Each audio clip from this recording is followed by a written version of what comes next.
La définition du marketing, elle a beaucoup évolué ces dernières années. Ça a été dans une première étape de ma vie professionnelle, ça a été d'utiliser mon sens de l'empathie pour essayer d'identifier les besoins des autres. Puis j'ai réalisé qu'en fait le meilleur moyen pour communiquer quelque chose, c'est d'identifier ses besoins personnels.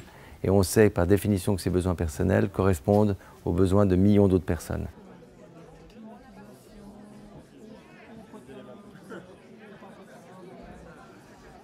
Il est intégré de manière, il est omniprésent parce qu'à chaque fois qu'on a besoin de redonner une énergie à une activité existante ou alors quand on lance un nouveau business, on doit bien évidemment l'intégrer. Et aujourd'hui, ça peut se faire dans de bien meilleures conditions et beaucoup plus ciblées.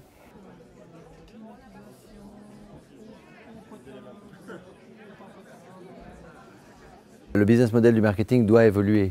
Le business model du marketing, aujourd'hui, c'est beaucoup d'analyses sur des choses qui sont souvent connues par le mandant lui-même, analyse qu'il paye, et puis en fait une mise en œuvre qui est assez traditionnelle.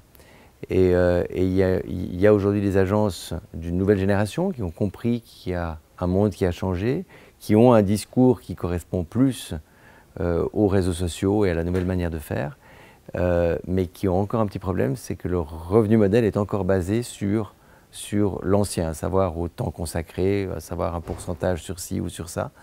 Et c'est ça qui doit être, c'est quelque chose qui doit être, un nouveau business model doit être inventé. On ne doit pas réinventer avec de l'existant.